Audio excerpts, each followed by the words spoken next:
Merhaba arkadaşlar. Bu videomuzda kurbiş bir evimizin kafasını öreceğiz. Bunun için ten rengi kullanacağız. Gazal Baby Cotton. Yine 2 milimlik tığımızı kullanacağız. Öncelikle sihirli halkayla başlıyoruz.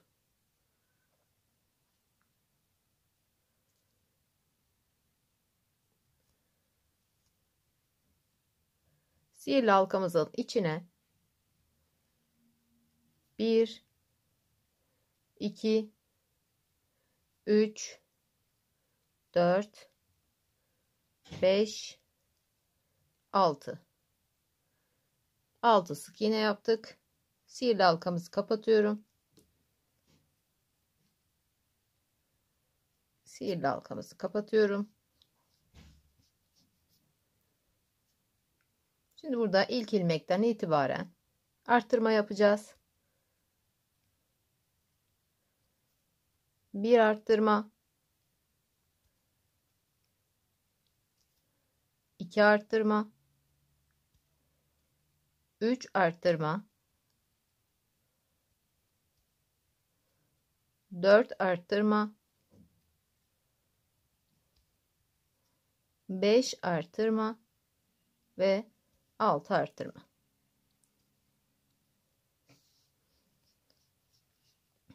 Bunu işaretleyici olarak kullanıyorum ben. Şu şekilde alıyoruz. Burada bir sık iğne,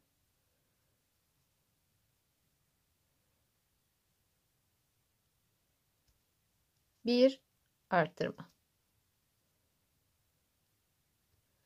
bir sık iğne, bir arttırma, bir sık iğne, bir arttırma, bir sık iğne, bir arttırma,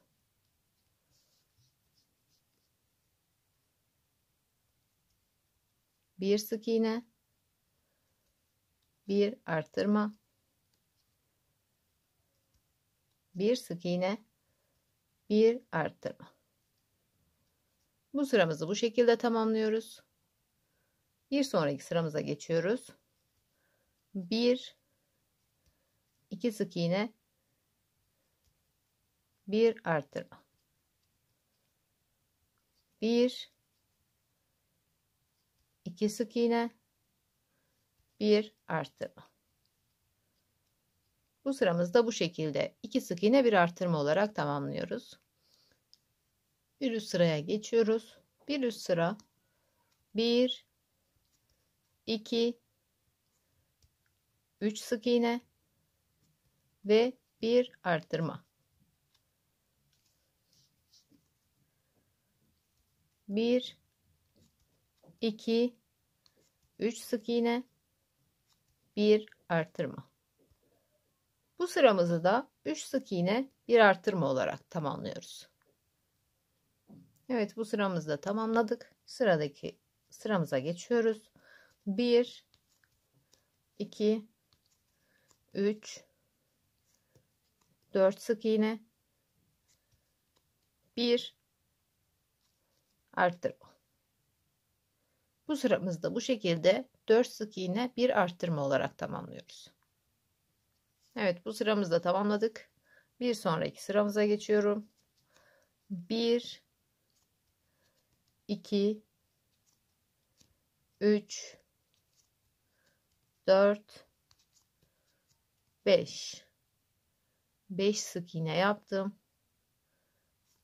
Bir arttırma yapıyorum.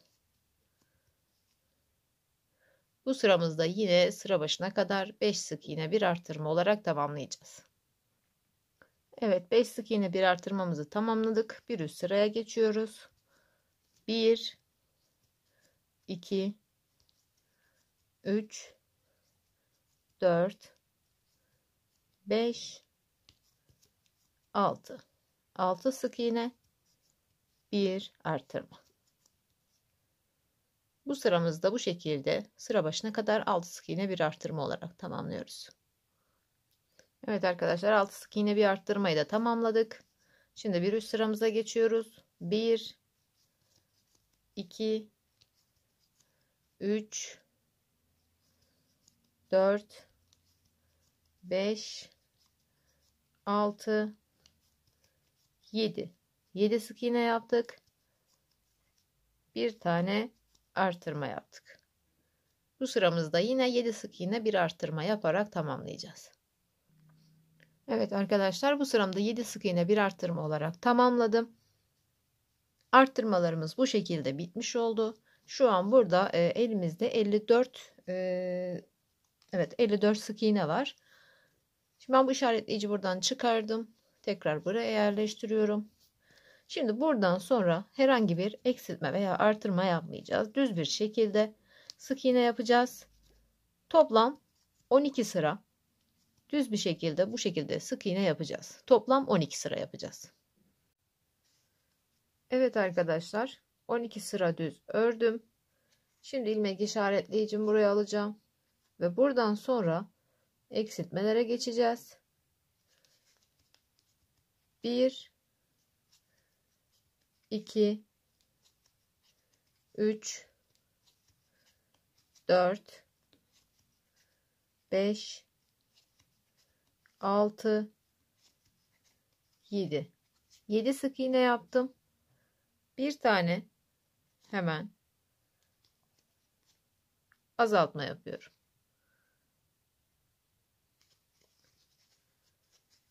Buradan yine devam ediyorum. 1 2 3 4 5 6 7 7 sık iğne yaptım. Hemen bir tane azaltma yapıyorum. Bu sıramı bu şekilde 7 sık iğne bir azaltma olarak tamamlıyorum. Evet, bu sıramızı 7 sık iğne bir azaltma yaparak tamamladık. İlmek işaretleyicimizi alıyoruz. Bir sonraki sıraya geçiyoruz.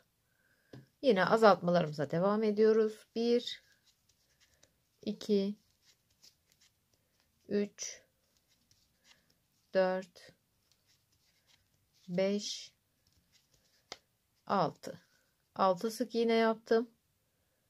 Bir azaltma yapıyorum.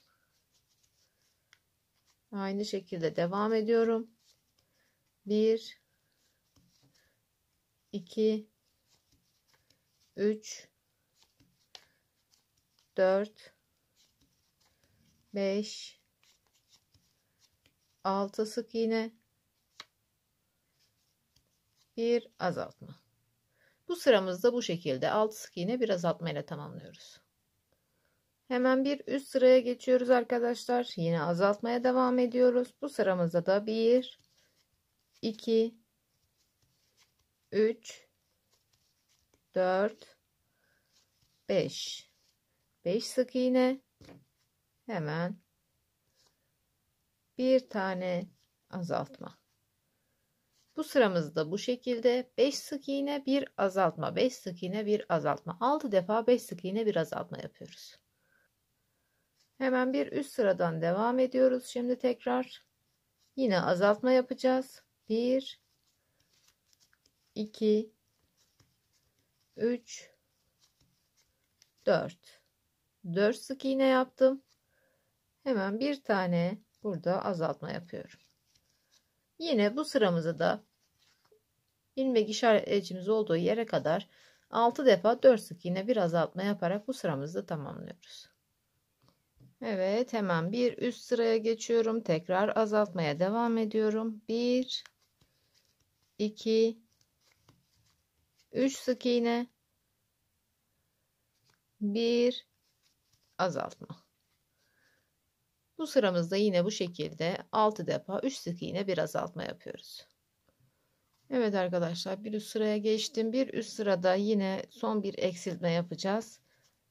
1 2 sık iğne, bir azaltma. Bu sıramızda 2 sık iğne bir azaltma olarak tamamlayacağız. 6 defa yapacağız yine aynı şekilde.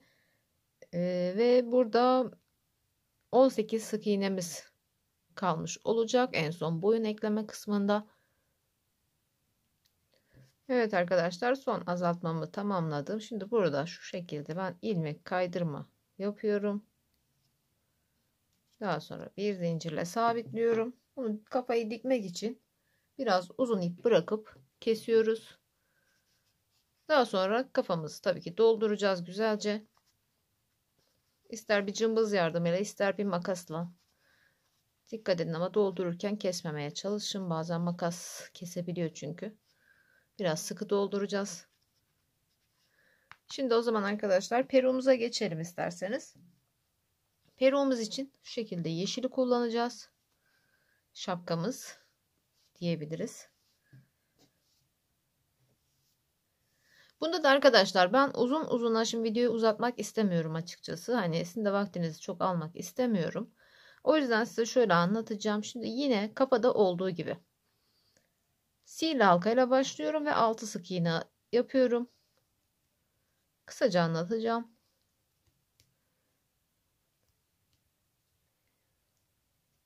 Alt. Yine sihirli halkamı kapatıyorum.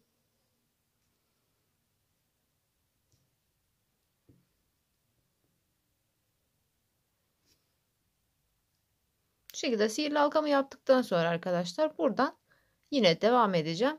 Öncelikle 6 tane arttırma yapacağım.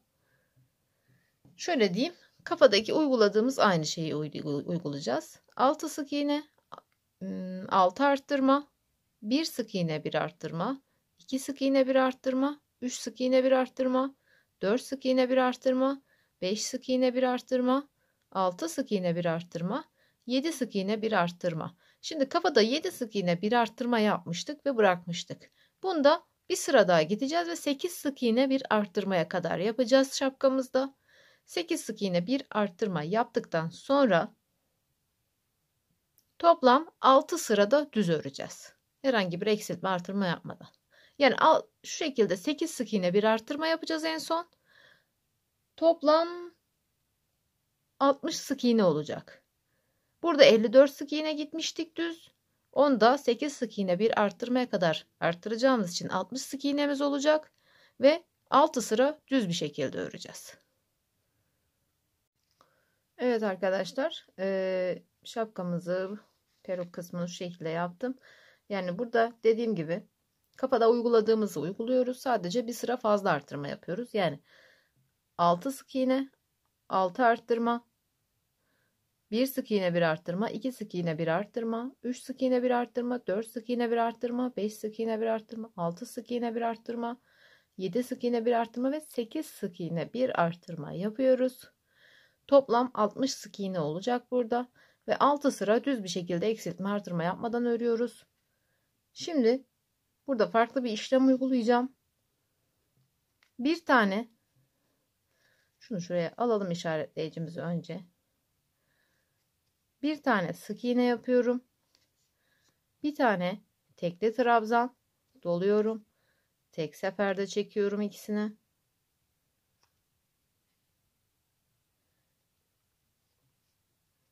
Bir tane ikili trabzan. 1-2 defa da çıktım.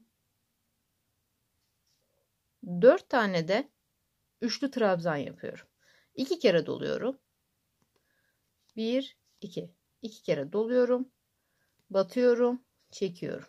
Önce ikisini, sonra diğer ikisini ve son kalan 2'yi. Bu şekilde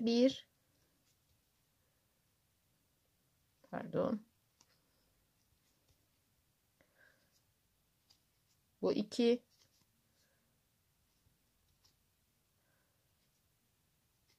3,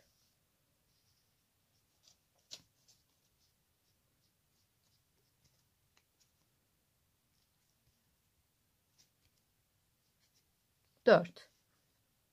4 defa yaptık. 1, 2, 3, 4, 5, 6, 7. Hatta 8 yapalım. 8 tane zincir çektim.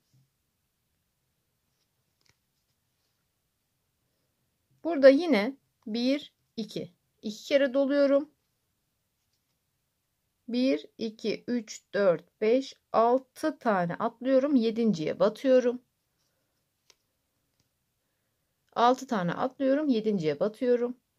Yine 1, 2, 3. Üçlü trabzan yapıyorum. Yine aynı şekilde 2 kere doluyorum. 1, 2, 3. Aynı şekilde 1, 2, 3. Bir tane daha. 1, 2, 3. 4 tane üçlü trabzan yaptım.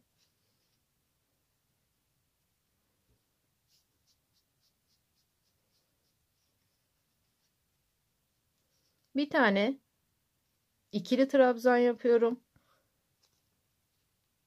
Bir tane tekli trabzan yapıyorum. Ve buradan sonra diğer ilmek işaretleyicimize kadar düz sık iğne yapıyorum. 2, 3, 4,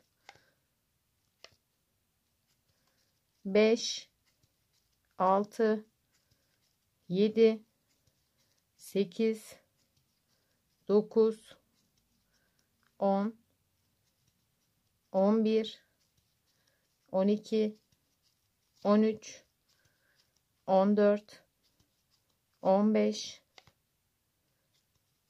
16, 17, 18, 19,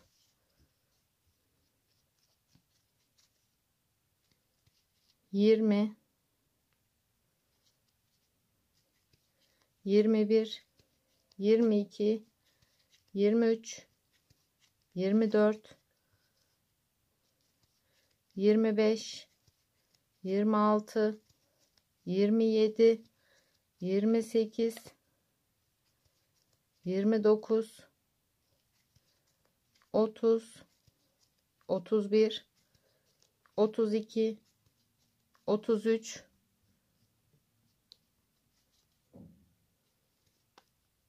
34, 35, 36, 37, 38, 39, 40 ve 41. 41 sık iğnemi yaptım. Şimdi buradan sonra şöyle bir şey uygulayacağım. 1, 2, 3, 4, 5, 6. Bakayım hemen. Burada şöyle yapalım. Evet, 6 olsun. 6,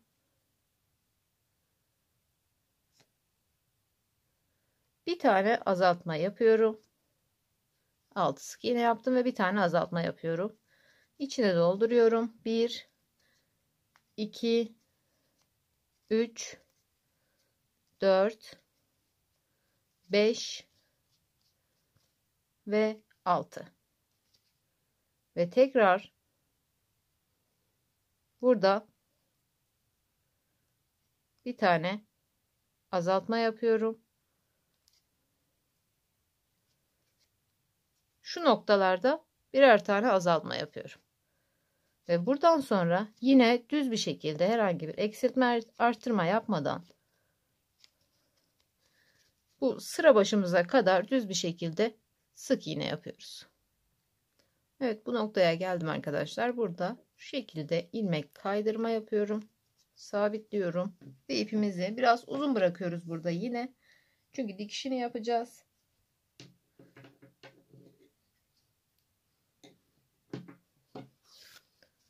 Şu şekilde ben şunu da hemen keseyim şuradan.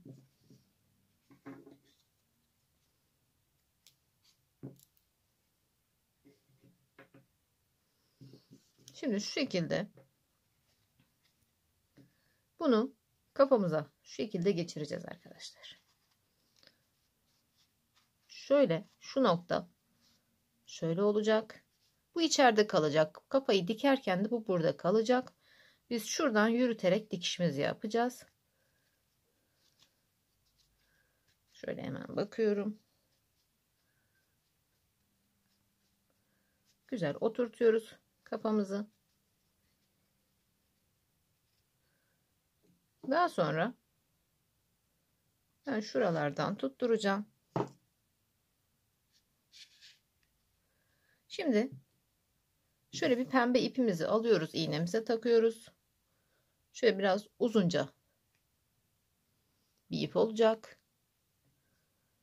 Şimdi burada işlediğimiz gibi şu noktadan saçımızı işleyeceğiz.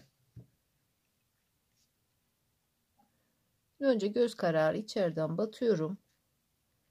Şu noktadan bir yerden çıkıyorum. Orta nokta.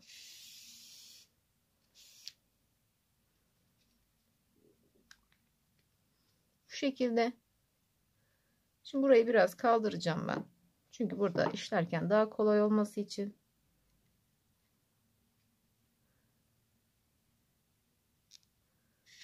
Evet, şu şekilde. Şimdi burada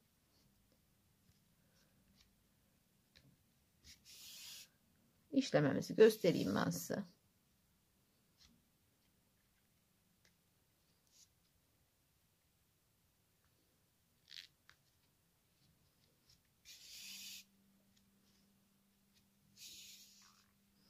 Bu şekilde buradan. Sonra biraz yandan alacağım. Hatta şu çıkış noktasından alabilirim. Giriş noktasından, pardon.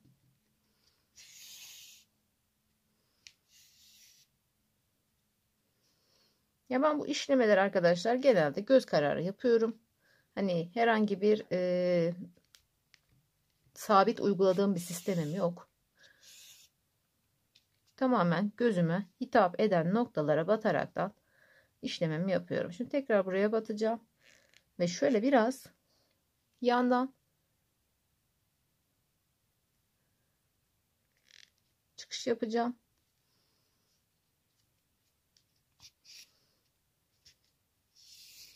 İpimiz uzun olduğu için biraz tabii düğümler söz konusu olabilir. O yüzden şuradan tutarak yapabiliriz. İpimizi uzun bırakmadığımızda yeterli gelmiyor. Tekrar yeni ip kullanmak zorunda kalıyoruz. Ben onu şu an istemediğim için uzun ip taktım. İsterseniz parça parça takarak kısa kısa da yapabilirsiniz.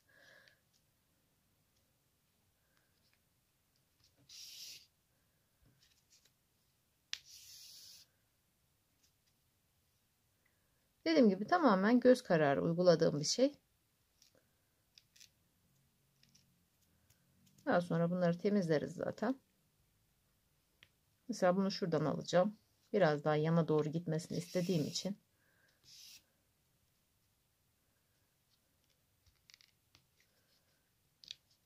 Şöyle elinizle yerleştirip de yapabilirsiniz.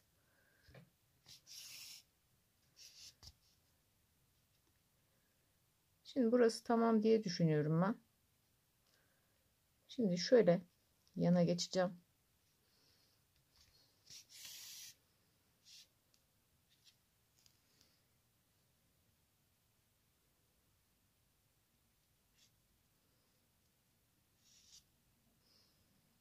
Biraz ipimizi boş bırakalım. Şimdi şu noktada ben şuralardan alarak devam ediyorum.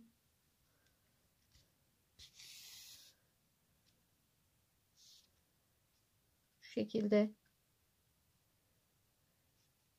biraz sıkılayım.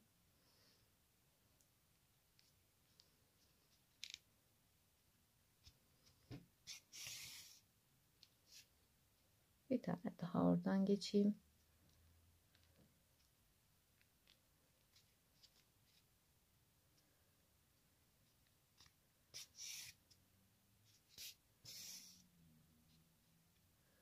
Daha sonra biraz üst kısımdaki yere geçiyorum. Şu şekilde alacağım.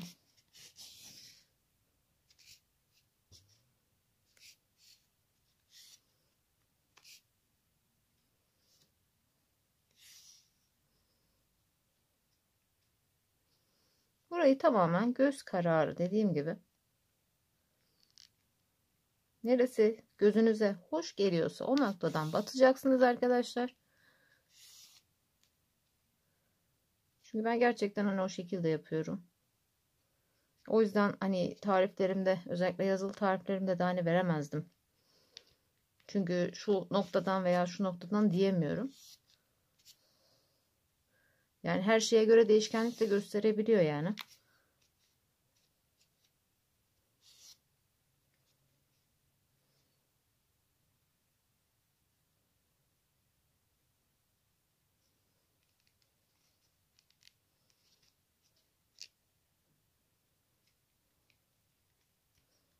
Burada bir penselden de yardım alabilirsiniz. Küçük bir penselden.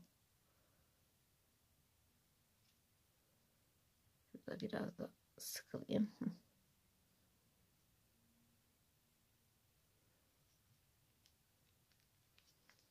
Sürekli bu şekilde şöyle birer ilmek yukarıya çıka çıka bu noktayı şu şekilde şekil vereceğiz. Daha sonra şu şapka kısmını indireceğiz ve kontrol edeceğiz. Hani eksik kalan bir yer varsa orayı da o şekilde tamamlayacağız.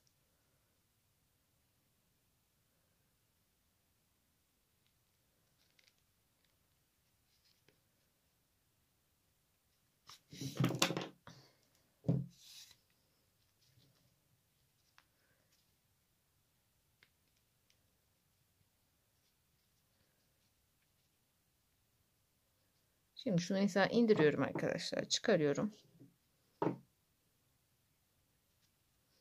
Şu şekilde bakıyorum. İdeal olup olmadığına.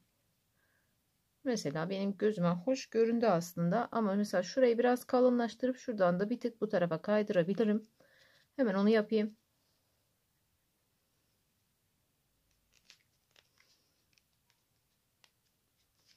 Şuradan çıkayım.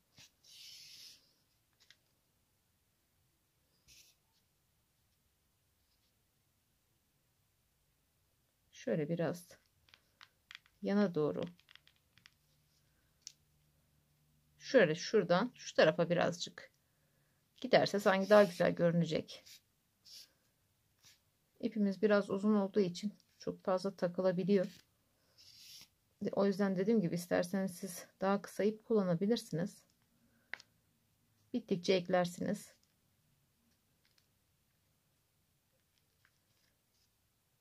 Şöyle. Şurayı biraz kalınlaştıracağım.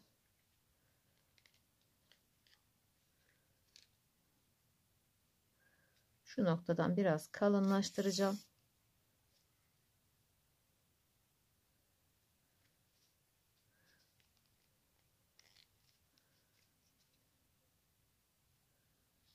Şu şekilde devam ediyorum. Bence bu yeterlidir. Şuradan bir yerden çıkacağım.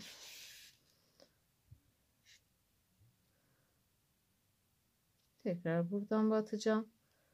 Herhangi bir yerden çıkacağım. Bu yürütme işlemini bir kez iki kez yapsanız zaten yeter. Bunu buradan kesiyorum. Şimdi şöyle indirdiğimizde düşünün arkadaşlar, şu şekilde ön saç kısmımız olmuş oluyor. Şimdi buraya göz kısış, şapkanın gözlerini ve onun gözlerini falan yapalım. Evet arkadaşlar, şapkanın ben dikilişini kısaca göstermek istedim. Şu ipimizi şu tarafa alalım. Bunu önce şuradan şöyle geçiriyoruz ki şurada şu kısım biraz kaybolsun. Daha sonra şu iç kısımdakilerden şu şekilde şuradan batıyorum.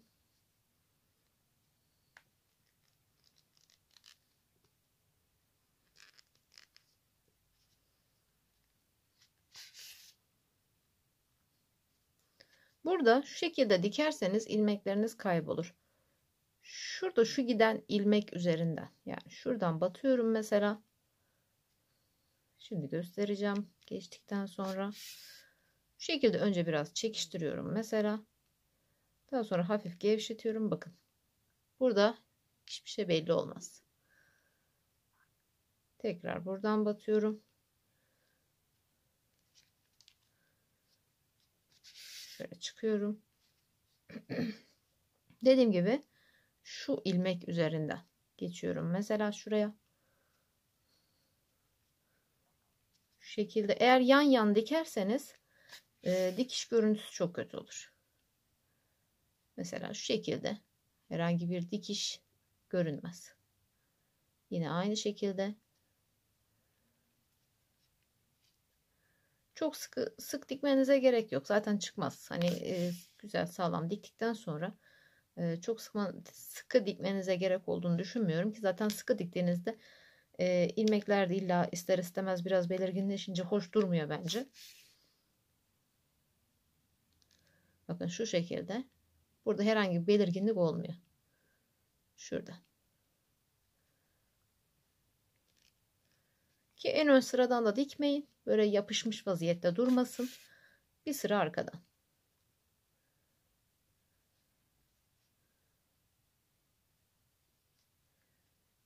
Evet, bu şekilde dikişi tamamlayayım ben. Daha sonra şu kapa gözlerini ve normal gözlerimizi örelim.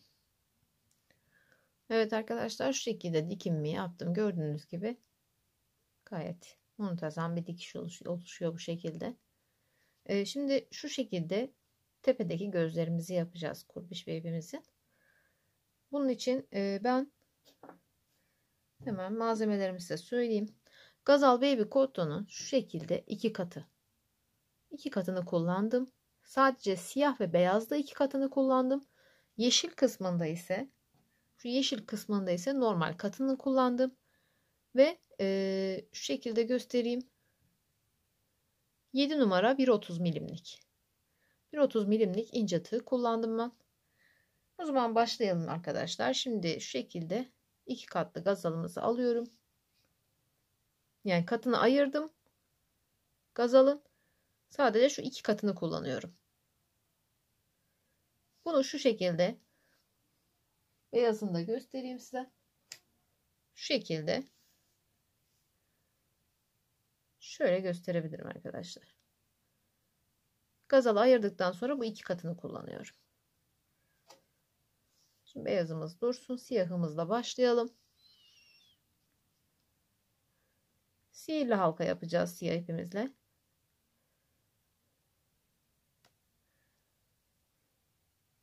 Sihirli halkamızın içine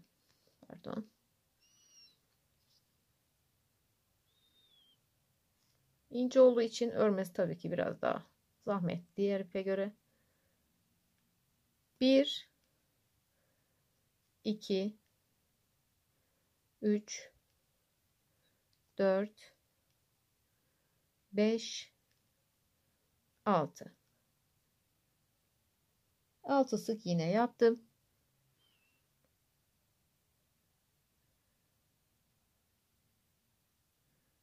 Burada ipimi ayıracağım. Şunu şuradan çekeyim. Şöyle dikkatli bir şekilde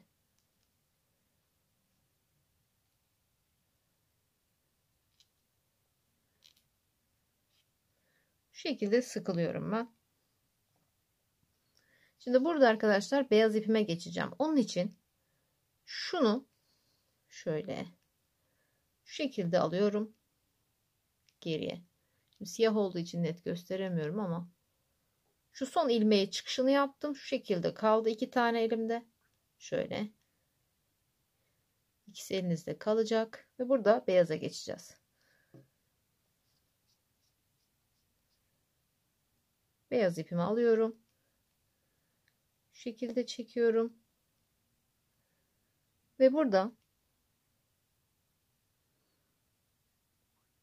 hemen buradaki ilk ilmeğin içine batacağız. Tabii ki dediğim gibi ince ip olduğu için kolay olmayabilir. Burada ilmek kaydırmayla şu şekilde sabitliyorum. Daha sonra şu iki ipimizi örerken içinde yürüteceğiz. Çünkü herhangi bir sökülme falan olmasın diye. Buradan başlıyorum. İlmek kaydırma yaptığımın dibinden başlıyorum.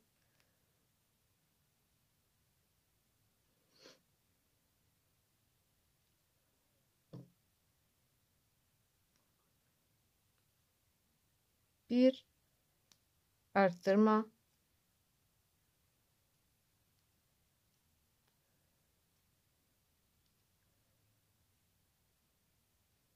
2 arttırma. Şunu biraz çekiştireyim, sıkılayım.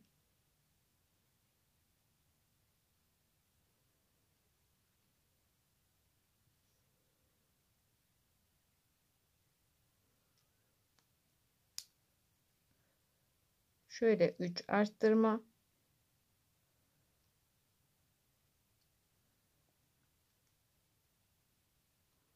Burada bir sıra eksik batmışım sanırım arkadaşlar. Onu bir bakayım ben hemen.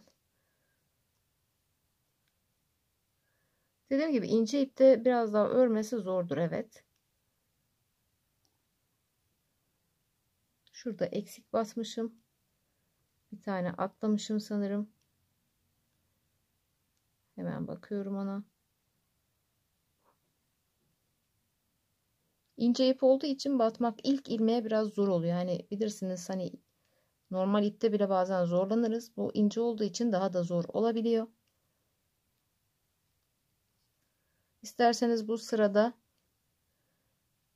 dantel tığı da kullanabilirsiniz. Ben bu kadar zorlanmıyordum aslında ama niyeyse bu sefer biraz daha zorlandım.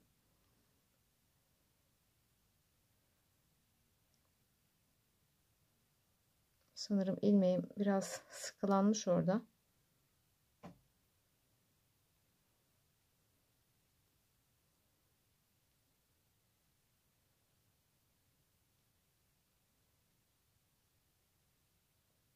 Ben burayı tekrar bir yapayım arkadaşlar. İpimizi keseyim. Çünkü biraz sıkılamışım orada. O yüzden geçmeyecek. Hem sihirli halkamı size tekrar göstereyim şu şekilde. Yani gevşek örmeye çalıştım aslında ama biraz sıkılanmış sanırım. 1 2 3 4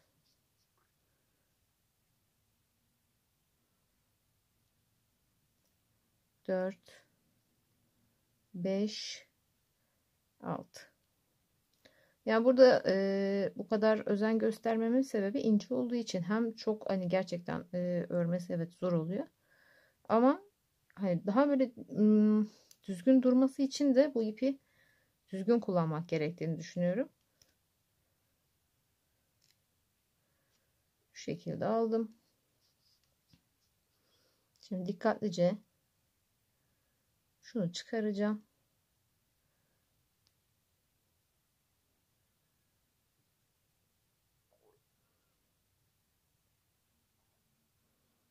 İpim de çıktı. Tekrar geri çekmem gerek bir tanesini. 6. ilmeğime. Şu 6. ilmek arkadaşlar, şu şekilde. Şu 6. ilmek, hemen burada beyaza geçiyorum. Umarım bu sefer bize sıkıntı çıkarmaz.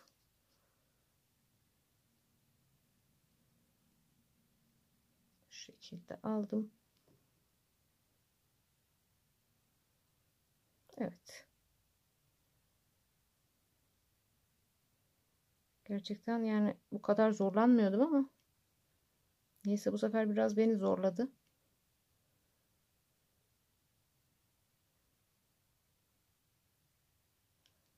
Evet. Bu sefer oldu. Şöyle ilmek kaydırmayla sabitledim. Yani siyahta çok net gösteremiyorum arkadaşlar. Bu şekilde hani netleştirmeye çalışayım. Dediğim gibi 6 sık iğne yapıyorsunuz. 2 katını kullanıyorsunuz Gazal Baby Cotton'un. 6 sık iğneden sonra sihirli halkayı kapatıyoruz ve beyaz ipimize geçiyoruz.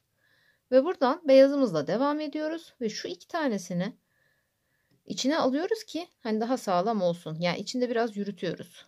Her zaman yaptığımız şey aslında.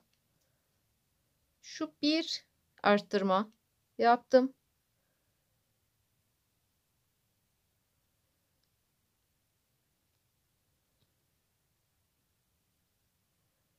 Bu 2 arttırma. 2 arttırma oldu.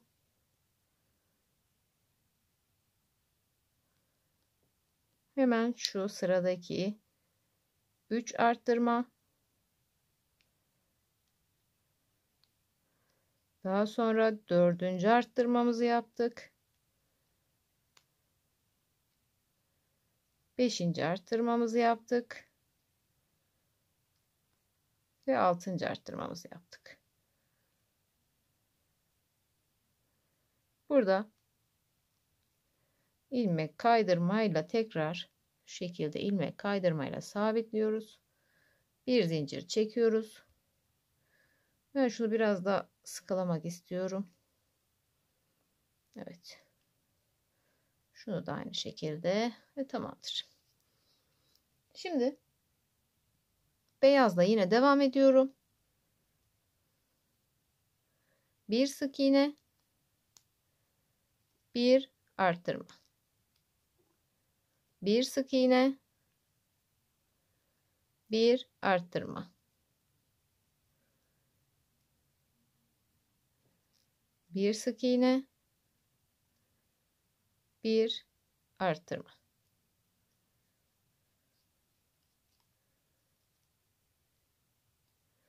Bir sık iğne, bir arttırma. Bir sık iğne, bir arttırma. Bir sık iğne, bir arttırma. Yine şu şekilde ilmeğimizi tutuyoruz. Burada yeşil ipimize geçeceğiz arkadaşlar. Yeşilimizin sadece ipimi alayım ben. Yani yeşilde normal katıyla öreceğiz arkadaşlar.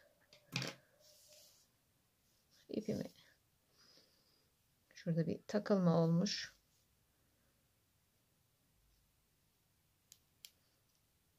Neyse ben burayı şu koparayım.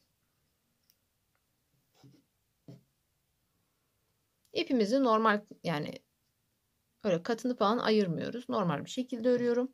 Ama yine 1.30 milimlik tığla devam ediyorum. Şu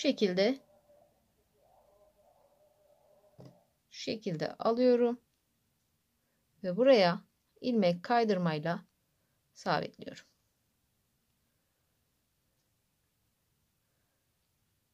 Buradan sonra toplam 3 sıra, yani herhangi bir arttırma falan yapmadan 3 sıra düz bir şekilde örüyoruz. Şu an toplam burada 6 sık iğne, 12 ve 18. Şu an 18 sık iğnemiz var. 18 sık iğnemizi herhangi bir eksiltme artırma yapmadan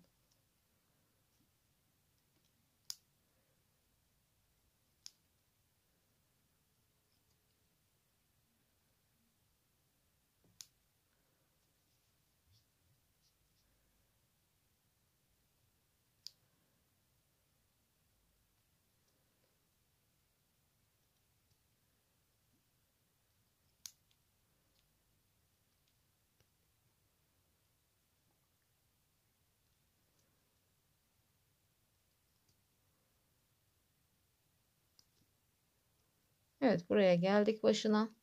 Şurada ilmek kaydırma yapıyorum ve tekrar devam ediyorum. Şimdi bir sıra ördüm. 2 sıra daha bu şekilde düz örüyorum. Evet arkadaşlar, şu şekilde 3 sıra ördüm. Şimdi buradan sonra azaltma yapıyorum. Bir sık iğne, bir azaltma,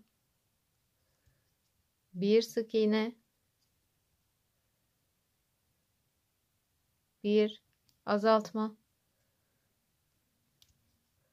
bir sık iğne,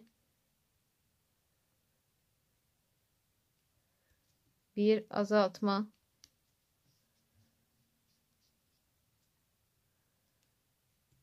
bir sık iğne,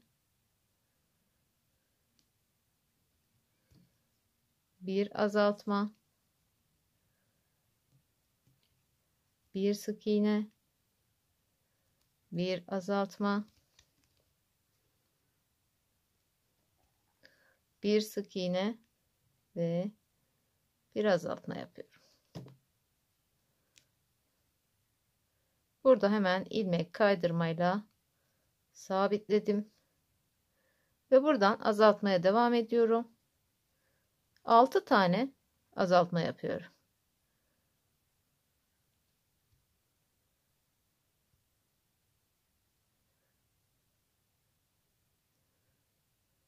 İsterseniz bu noktada doldurma işlemini yapabilirsiniz ama küçük bir boşluk kalıyor. Ben oradan dolduruyorum.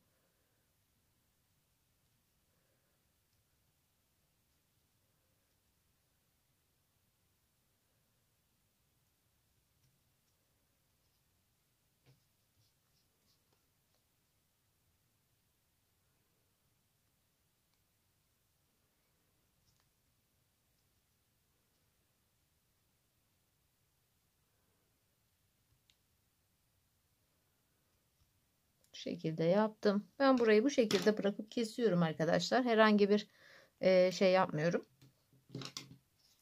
Kaydırma veya sabitleme yapmıyorum. Zaten iğneyle birleştirme işlemi yapacağız. Şöyle bir parça alayım ben. Ben şöyle bir cımbız kullanıyorum.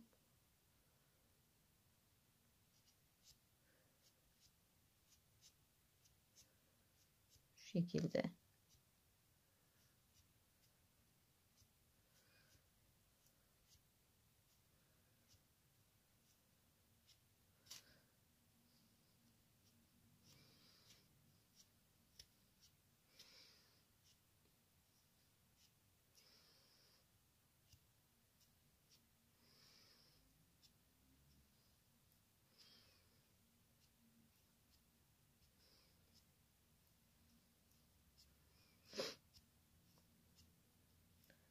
Evet, bu şekilde yerleştiriyorum güzelce.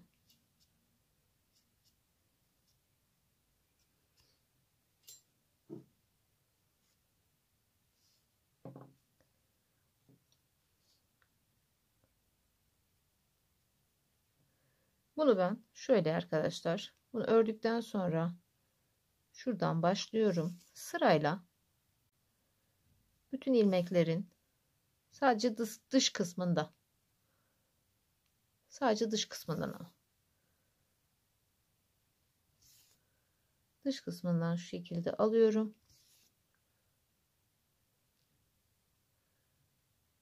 Şu şekilde sıkılayım önce.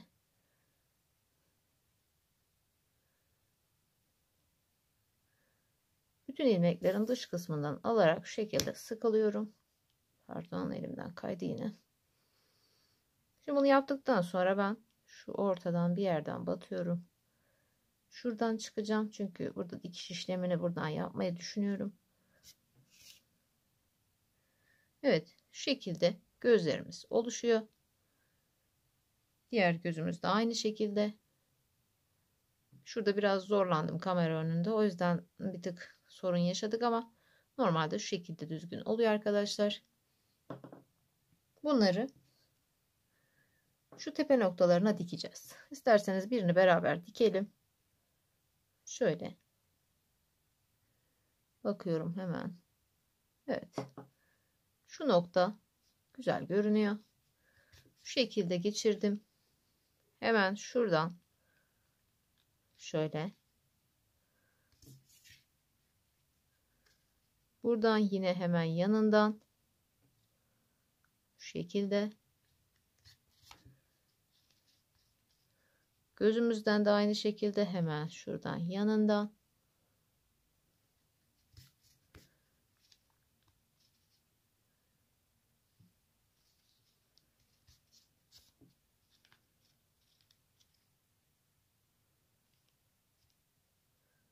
Yine gözden çektim ve kafadan aldım. Bir daha gözden yapacağım. Bir bakayım nasıl oldu. Evet, bununla beraber bence tamamlanmış olacak. Biraz sıkılayabiliriz.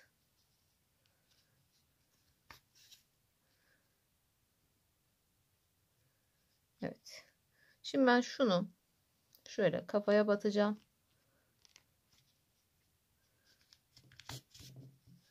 Hem böyle kafaya biraz daha oturtma amaçlı. hem ipimizi sıkılama amaçlı işe yarayacaktır arkadaşlar. Şu şekilde çıktım.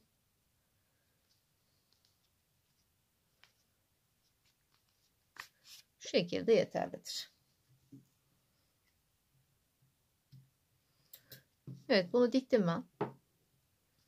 Şöyle diğerinde siz şu şekilde şuraya dikebilirsiniz. Bu videomuzu burada bırakalım arkadaşlar. Bir sonraki videomuzda da gözlerini, ağzını işleyelim, kaşlarını işleyelim ve kafa dikimini de size anlatayım. Eğer videomu beğendiyseniz beğenme butonuna tıklarsanız çok sevinirim arkadaşlar, beğenirseniz.